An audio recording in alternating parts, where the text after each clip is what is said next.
বিএনপির চেয়ারপারসন বেগম খালেদা জিয়া খুবই গুরুতর অসুস্থ। নিঃসন্দেহে বেগম খালেদা জিয়া বাংলাদেশের অন্যতম একজন জনপ্রিয় নেত্রী। মন সৃষ্টিকর্তা তাকে যাতে দ্রুত সুস্থ করে দেন সেই দোয়া করি। কিন্তু কথা হচ্ছে যে বেগম খালেদা জিয়া এত গুরুতর অসুস্থ অবস্থায় হাসপাতালে ভর্তি থাকা সত্ত্বেও তার পুত্র তারেক রহমান কেন বাংলাদেশে আসছে না বা আসতে চাচ্ছেন না, এর কারণ কি? সে আজকে প্রায় 17 বছর যাবৎ তারেক রহমান বাংলাদেশের বাহিরে। শেখ হাসিনার পতন হয়ে গেছে প্রায় 1.5 বছর, তারপরও আসছে না।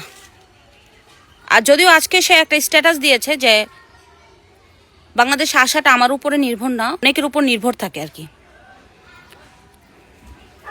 তবে তারেক রহমানের অবশ্যই দেশে আসা উচিত তার মাকে দেখতে। এখন তো আর শেখ হাসিনা নাই, দোষটা তো আর শেখ হাসিনার ঘাড়ে ফেলাতে পারবে না, এটাই বাস্তব কথা। ধন্যবাদ। খালেদা জিয়া খুবই অসুস্থ, সবাই দোয়া চাচ্ছেন, আমরাও আপনাদের কাছে দোয়া চাই খালেদা জিয়া যাতে সুস্থ হয়।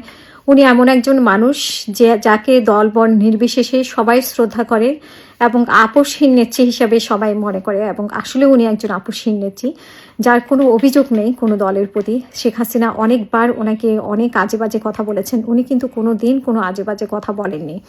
তো সেই হিসেবে সব দল মতের কাছেই উনি ঊর্ধ্বে এবং সবাই ওনাকে শ্রদ্ধা করেন, সবাই ওনার জন্য দোয়া করছেন।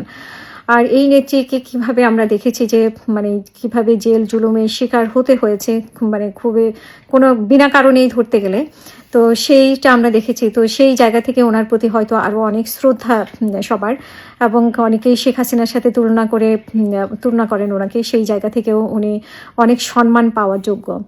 শেখ খালেদা জিয়া লন্ডনে চিকিৎসা করেছেন, 5 আগস্টের পরে দেশে ফেরত গেছেন এবং এখন আবার অসুস্থ অবস্থা। কিন্তু প্রশ্ন হচ্ছে যে তারেক জিয়াকে নিয়ে বারবারই প্রশ্ন হচ্ছে, সেই 15 মাস ধরে আমার মনে হয় যে সব নেতাকর্মীকেই এই ধরনের উত্তর দিতে হচ্ছে, তারেক রহমান কবে আসবেন, কবে দেশে ফিরবেন, কেন ফিরছেন না, এইসব প্রশ্ন সবসময় নেতাকর্মীদেরকে দিতে হচ্ছে। বিশেষ করে যারা উচ্চ পর্যায়ে নেতা আছেন তারা বলছেন যে যেই মাসটা সামনে থাকে সেই মাসের কথা বলে, সেপ্টেম্বরে আসলে বলে অক্টোবরে আসবে, অক্টোবরে আসলে বলে যে নভেম্বরে আসবে, এখন নভেম্বরে এসেছে এখন বলে যে ডিসেম্বরে আসবে। আসলে তারেক রহমান দেশে ফিরবেন কিনা সেটা নিয়ে অনেকের সন্দেহ আছে। সেই সন্দেহটাও অহেতুক না, যে অনেকেই বলছেন যে উনি নির্বাচিত হওয়ার পরে উনি দেশে ফিরবেন। আবার অনেকেই বলছেন যে ওনার সিটিজেনশিপের কারণে উনি যেতে চাচ্ছেন না, ভয় পাচ্ছেন। আবার অনেকেই বলছেন যে ওনার জীবনের শঙ্কা আছে। আসলে কোনটা সঠিক ব্যাখ্যা উনিই জানেন। উনি বিবিসির সাক্ষাৎকারে বলেছেন যে খুব শীঘ্রই আমি আসব, কিন্তু সেই আশা আর পূরণ হলো না।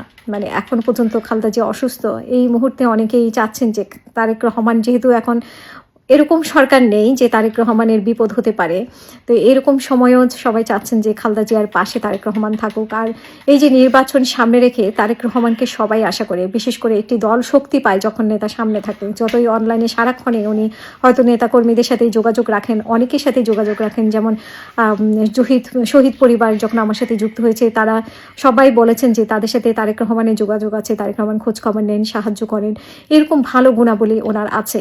কিন্তু কথা হচ্ছে যে উনি দেশে ফিরছেন না কেন?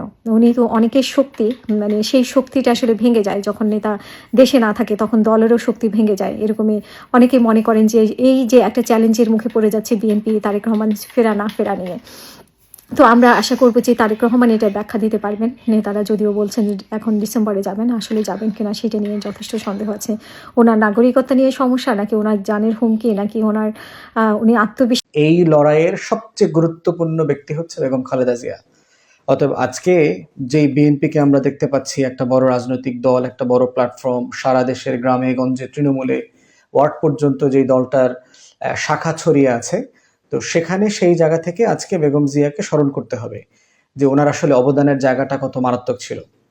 এবং একজন গৃহিণী, অলি আহমদের লেখা বক্তব্য অথবা যদি আমরা ব্যারিস্টার মওদুদের লেখা পড়ি, একইভাবে আমরা দেখেছি যে বেগম খালেদা জিয়াকে শহীদ প্রেসিডেন্ট জিয়াউর রহমানের মৃত্যুর পরে রাজনীতিতে নিয়ে আসার জন্য যে তাকে কনভিন্স করতে হয়েছে যে দলটাকে বাঁচিয়ে রাখার জন্য, এর আসলে কোনো বিকল্প তখন ছিল না।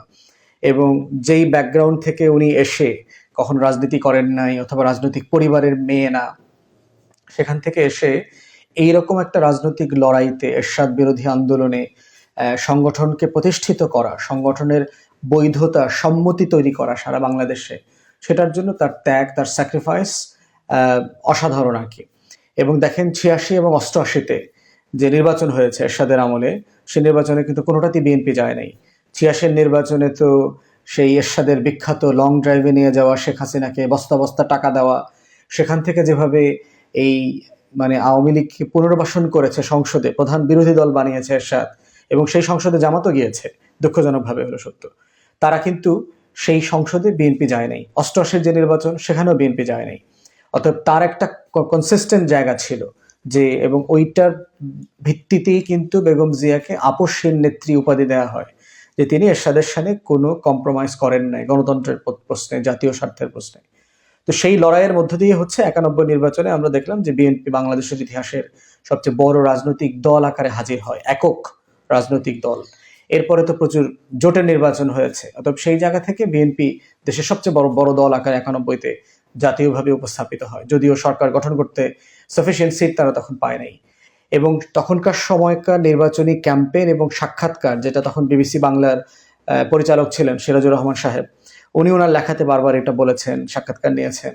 এবং বেগম জিয়া অথবা বিএনপি কেউই কিন্তু আপনার নির্বাচনের আগে, তফসিল ঘোষণার পরে কেউই ধারণা করেন নাই যে তারা বাংলাদেশের সবচেয়ে বড় দল হবেন। এবং বিএনপি নেতারা আমাদেরকে অনেকবার বলেছে যে তারা নমিনেশন দেওয়ার মতো প্রার্থী খুঁজে পাচ্ছিল না। এবং 91 সালে বিএনপি যাদেরকে নমিনেশন দিয়েছে তারা খুবই একটা হাস্যকর প্রার্থী ছিল, একটা বিশাল অংশ খুবই লো কোয়ালিটির, পলিটিক্যাল ইনএক্সপিরিয়েন্স, টাকা পয়সা নাই, এলাকায় রাজনীতি করবার ব্যাকগ্রাউন্ড নাই, মানে রাস্তা থেকে ধরে এনে নমিনেশন দেওয়ার মতো অবস্থা। এবং তখন ওই যে আওয়ামী লীগ লোকজন তাদেরকে টিটকানি করে বলতো আর কি যে তোরা যদি ভুল করে তোদেরকে মানুষ ক্ষমতা দিয়ে দিল, তোদের মন্ত্রী হবে কে, সরকার কিভাবে গঠন হবে।